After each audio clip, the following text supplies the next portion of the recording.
औकाफ की ज़मीन के ऊपर ना कोई कर्ज ले सकता, ना उसकी कर्ज की अदायगी करने की ताकत रखता है। पूरे मुसलमान इस जवाब के हकदार हैं, सवाल करने के हकदार हैं, क्योंकि मिल्लत का एक इदारा है, ये इनके घर के पैसों से लाकर इदारा नहीं बने हैं।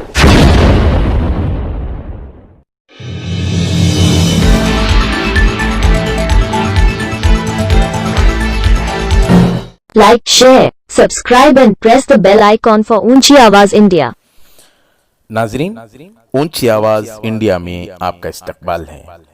मैं हूं आपका मेजबान इब्राहिम नफीस।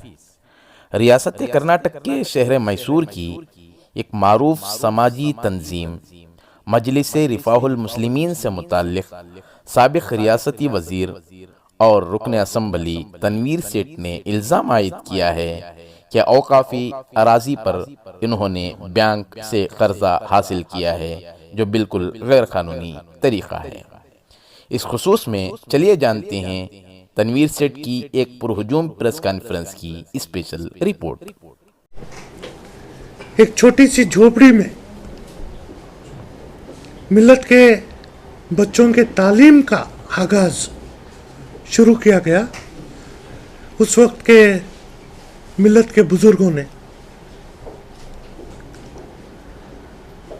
ये मजलिस थी मजलिस रिफाहुल मुस्लिमीन औकाफी इदारा।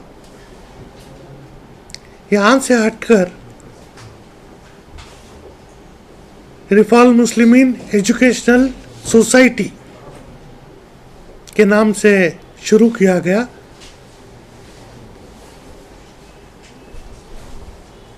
उन्नीस 1985 में रिफाहुल मुस्लिमीन एजुकेशनल ट्रस्ट बना, जिसमें मेरे वालिद मरहूम अलाज अजीज सेठ साहब सदर रहे। इनके वफात के बाद उस इदारे के तरफ मैं कभी भी किसी भी तरीके से नज़र नहीं डाली, ना ये तलब किया कि वालिद के मुकाम पर मैं आना है। मुसलमानों का एक इदारा है, चल रहा है, तरक्की कर रहा है, इस बात की हमें खुशी थी। लेकिन 2008 और 2009 में इस इदारे ने कैनरा बैंक से 95 करोड़ रुपए का लोन लेने की कोशिश की है, जिसमें अब तक इन्होंने 8 करोड़ 95 लाख रुपए का लोन लिया है। इसकी अदायगी जिस दिन से इन्होंने लोन लिया है, अदायगी आज तक नहीं किया है। इस वजह से मैसूर का कदीम ईदगाह, जहां लाखों लोग, करोड़ों लोग आज तक सजदा करते आए हैं, इस जगह को इन्होंने गिरवी रखा। 2015 में पेपर नोटिफिकेशन आने के बाद रियासती वक्फ बोर्ड और मैसूर ज़िला वक्फ को है ना इसका इल्म होता है, तो फौरनी तौर से इसके ऊपर कार्रवाई कर बैंक से ईदगाह को जो गिरवी रखा था इसको हटाने का काम हुआ, और इनके ऊपर लीगल नोटिस देकर क्रिमिनल केसेस भी हुए हैं। जिस मुकाम पर कोविड केयर सेंटर चल रहा था, वहीं पर बैंक वालों ने लाकर और एक नोटिस 27 अक्टूबर 2020 में लगाई। जब जाके पता चला कि ये लोन का सिलसिला अभी भी जारी है, तो ये आने के बाद मेरे पास चंद पेपर आए जो आरटीए में निकाले गए थे। मैं समझता हूँ सितंबर या अक्टूबर के महीने में बेंगलुरु के किसी एक नौजवान ने अंडेशा वाली मकान का है ना पूरा डिटेल लिया था। जब तक औकाफ के मामले में ना डिस्ट्रिक्ट में हो या रियासत में हो, इसके बारे में हमें खबर नहीं थी, क्योंकि नोटिस में ना हमारा नाम था ना वफ़ का नाम था। जब रिकॉर्ड देखे तो इसमें यह पता चला कि जो 1965 के गेजेट में हजरत अंडे शाह वली मकान कॉरपोरेशन बोर्ड के मंजूरी के साथ 1989 में एक्वायर किया था, इसका पैसा रिफाल मुस्लिमीन एजुकेशनल ट्रस्ट को दिया गया था। जस्टिस निसार अहमद साहब की कमीशन रिपोर्ट भी हमारे सामने मौजूद है, जिसमें उन्होंने कहा था कि एक इदारे का पैसा और एक इदारे को देना यह सरासर गलत है। पैसे की वसूल करने का काम इदारा वक्फ बोर्ड करे या फिर जगह के अवज में फिर से जगह ले। 2016 के रिकॉर्ड के तहत सब रजिस्टर वैल्यूएशन के हिसाब के तहत 24 करोड़ 25,000 रुपये का सरमाया आया। इतना पैसा हमें वापस करें या हमें उसके अवज में है ना 1 एकड़ 4 गुंठे की ज़मीन देने का मुआवजा बोर्ड में हुआ था। लगातार नोटिस दे रहे थे। साल 2018 जनवरी 23 तारीख को इसको सेक्शन 40 के तहत रजिस्टर कर अंडे शाह वली मकान सुन्नी मैसूर ये एक रजिस्टर्ड इदारा है और ये जगह अब जो नीलामी जो ऑक्शन पर आई है इसी जगह के तहत आती है। मैंने 4 तारीख को एक खत लिखा, 14 तारीख को एक खत लिखा, बाद में सीओ से बार बार बात होती रही, हमारे सर्वे ऑफिसर से बात होती रही।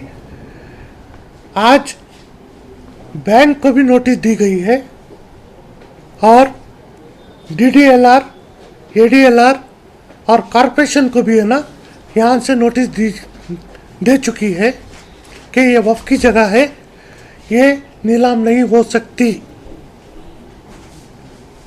अगर पैसा किसी ने है ना आपसे कर्जा लिया है, ये उनका ज़ाती मसला है। औकाफ की ज़मीन के ऊपर ना कोई कर्ज ले सकता, ना उसकी कर्ज की अदायगी करने की ताकत रखता है। तो ऐसे सूरत हाल में जो इदारा एक बार नहीं, 2 बार नहीं, बार बार औकाफ की जगह के साथ खिलवाड़ कर रहा है, इनके ऊपर कानूनी कार्रवाई होना ये मेरी मांग है।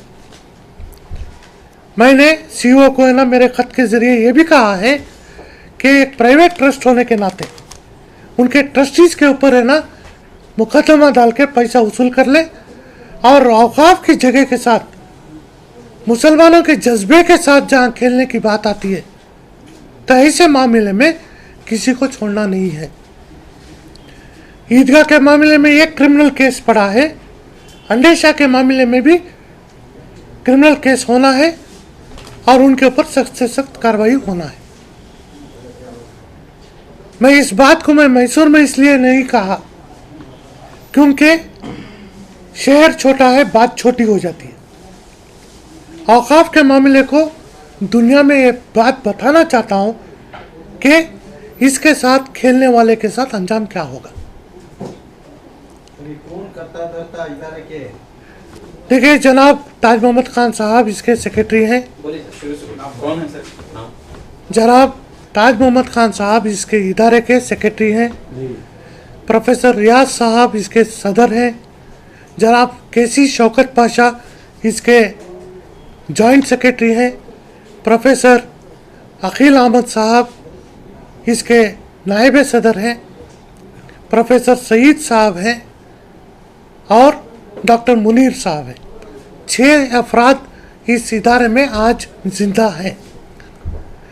4 अफराद जिनका वफात हो गया है वो इससे पहले ट्रस्टीज थे, जिसमें जनाब अब्दुल वाहिद साहब थे, हमारे डॉक्टर अब्दुल रहमान साहब थे ये सरदार शरीफ साहब थे और आगा सुल्तान साहब थे, जो आज हमारे दरमियान नहीं है। और 2 ट्रस्टीज अकबर सईद साहब और आरिफ ए मेकरी, दोनों ट्रस्टीज थे। उन्होंने राजीनामा देने का दावा कर रहे हैं। बहरहाल जब लोन लिया गया तो ये 12 के 12 अफराद इसमें शामिल थे। सर कितना लोन लिया गया था सर? 8 करोड़ 9.5 लाख का लोन लिया गया है। इसके पूरे पेपर्स मैं आपको दिया हूँ। और कितना रेट पे हुआ? कितनी हुई है उसमें? अदायगी कुछ नहीं हुई है। 8 करोड़ 9.5 लाख का आज 32 करोड़ रुपए का इन्होंने दावा रखा है और औकाफ की जगह की भी इसमें मिलाकर नीलामी का तारीख 30 तारीख का दिन मुकर्रर किया गया है। 30 से कौन सा सर? 30 नवंबर? 30 नवंबर ऑनलाइन में हो रहा है, इसलिए हमने उनको है ना इन पर्सन नोटिस भी दी है, ईमेल के जरिए नोटिस दी है और इंशाल्लाह कल लॉयर की भी जानिब से भी नोटिस जाएगी। इदारे के पूरे अफराद के ऊपर बोर्ड की तरफ से के औकाफ में आने के बाद इसके ऊपर इन्होंने लोन कैसे लिया और इसका खाता आज तक क्यों नहीं बना। तो अभी मुझे फिर से पेपर्स मिले हैं कि पूरे है ना 2018 से भी इन्होंने खाते के लिए कोशिश की है। बाइफर्केशन ऑफ साइट होने की वजह से कानूनी तौर से उन्होंने कुछ शर्तें रखी हैं। इसके ऊपर आज कमिश्नर को भी है ना खत लिखे हैं। तो ये एक बार वफ आने के बाद once a wolf is always a wolf, इसे बचाने की पूरी कोशिश की। बैंक जो है खाते के बगैर किस तरह जी। से लोन दे दिया? खाते के बगैर और इसके डॉक्यूमेंट्स के बगैर। कहीं एक एफिडेविट में ताज मोहम्मद खान साहब ये लिखे हैं कि हमारे ओरिजिनल डॉक्यूमेंट्स गुम हो गए हैं, तो डुप्लीकेट डॉक्यूमेंट्स के ऊपर अटेस्टेशन करवा के दे रहे हैं, इसके ऊपर लोन दीजिए। मैं समझता हूँ ये लोन लेने का मामला ही कुछ चक्कर का है तो बैंक का कोई स्टाफ कि इसके ऊपर एक सीबीआई या फिर सीएसआईटी की एक जांच होनी चाहिए, क्योंकि जिस इदारे के पास अपना कुछ नहीं है और काफ़ी जगह के ऊपर इमारत बनी है, इन्होंने अपने जवाब में लिखे हैं कि मॉर्टगेज के पेपर्स जहां साइन करना था, गलत फहमी के शिकार होकर है ना ईदगाह के पेपर्स और ये पेपर साइन किए हैं। ये छोटे बच्चे तो नहीं है। मैं सिर्फ जवाब नहीं मांग रहा हूँ, पूरे मुसलमान इस जवाब के हकदार हैं, सवाल करने के हकदार हैं, क्योंकि मिल्लत का एक इदारा है, ये इनके घर के पैसे से लाकर इदारा नहीं बने हैं। तो इस वजह से मैं आज इसलिए इस बात को रियासती बोर्ड में रखा, क्योंकि अगर आपको कोई इसमें कहीं भी शक व शुमार है तो हमारे ऑफिसर्स भी हैं, क्योंकि मेरे पास जो डॉक्यूमेंट्स आए हैं आरटीआई के तहत मैं लेकर दे रहा हूँ कि सच है या नहीं है, कि आप खुद है ना सवाल के जरिए है ना इसको ले सकते हैं।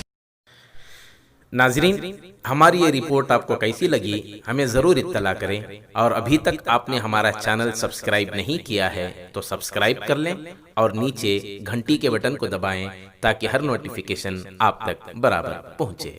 शुक्रिया।